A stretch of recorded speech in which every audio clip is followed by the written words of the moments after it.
Alors voilà ce que je vous propose aujourd'hui. J'ai pris ça dans un sujet de baccalauréat polonais, celui de 2014.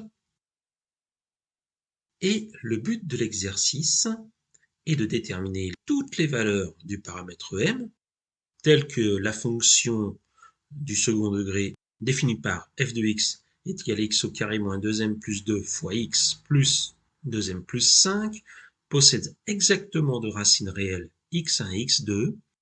Ces deux valeurs x1 et x2 vont nous permettre de définir deux points, A de coordonnées x1, 0 et B de coordonnées x2, 0, et la somme des carrés des distances de ces points à la droite d'équation x plus y plus 1 est égal à 0 est égal à 6. Alors c'est vrai que pour ceux qui n'ont pas l'habitude de ce genre de sujet, il peut paraître hors de portée pour un niveau bac. Mais ne vous inquiétez pas, les élèves polonais ont une grande habitude de ce genre de sujet, et c'est un incontournable de l'examen.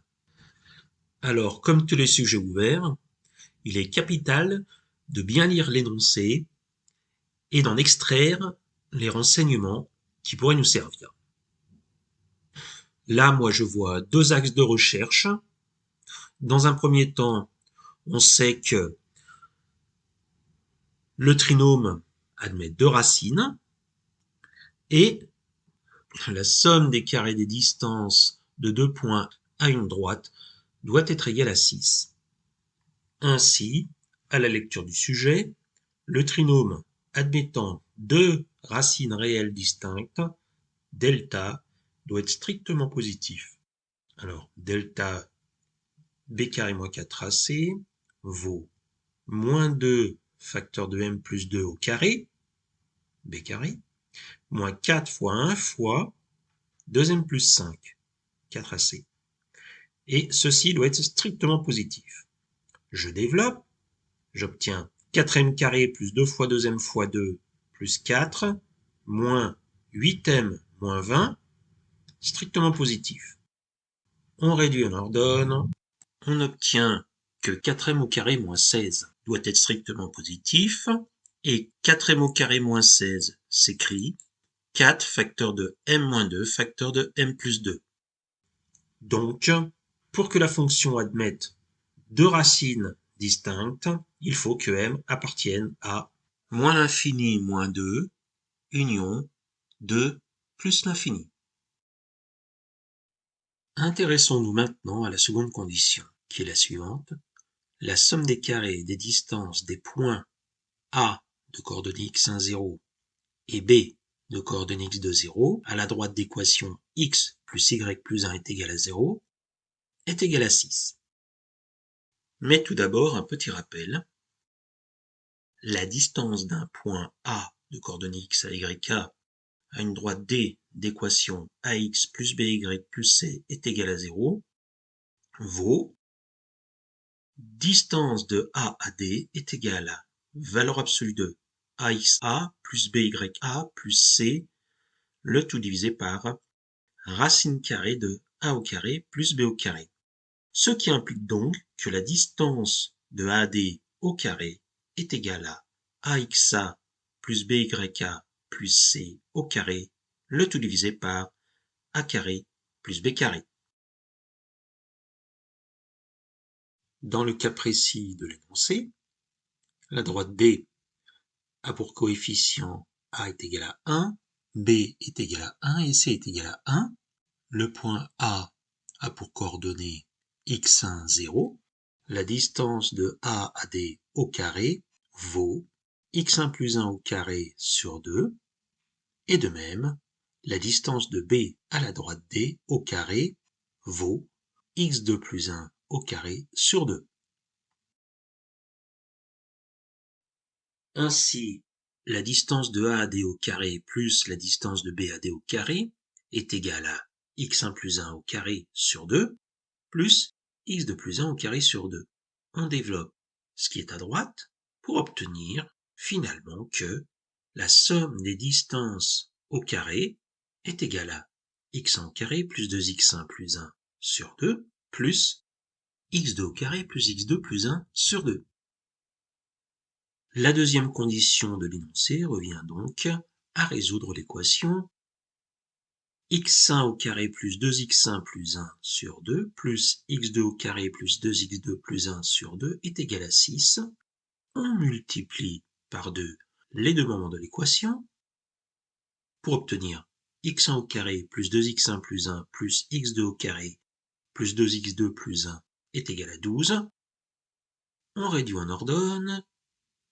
Il vient x1 au carré plus x2 au carré plus 2 facteur de x1 plus x2 moins 10 est égal à 0. Alors, je ne sais pas si vous savez qui est le mathématicien Viette. En tout cas, vous connaissez sûrement ces formules qui s'énoncent ainsi. Si x1 et x2 sont les racines du polynôme défini par p de x est égal à ax au carré plus bx plus c, alors la somme de ces racines x1 plus x2 est égal à moins b sur a, et le produit des racines x1 fois x2 est égal à c sur a.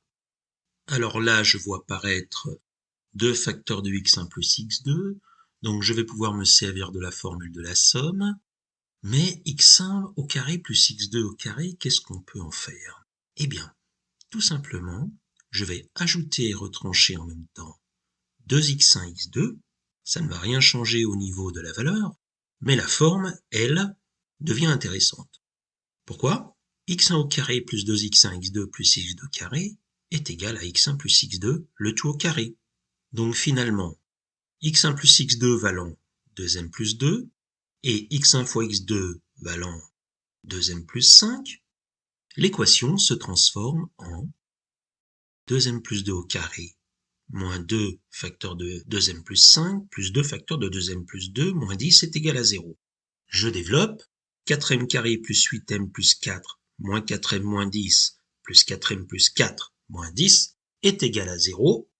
Je réduis pour obtenir 4m carré plus 8m moins 12 est égal à 0. On peut factoriser l'expression de gauche par 4.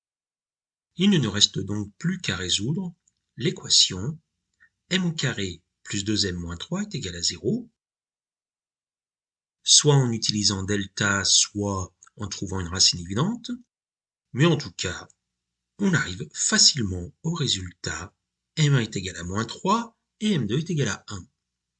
Alors la condition 1 était m appartient à moins l'infini moins 2 union 2 plus l'infini, et la condition 2, m est égal à moins 3 ou m est égal à 1. La seule valeur de m qui vérifie les deux conditions en même temps est m est égal à moins 3.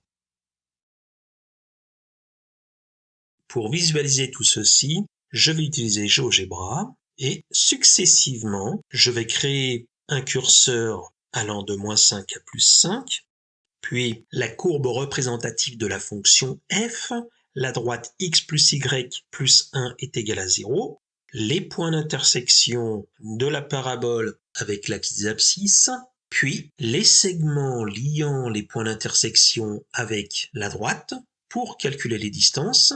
Je vais demander ensuite à GeoGebra de calculer la somme des carrés des distances et je vais faire varier le curseur de moins 5 à plus 5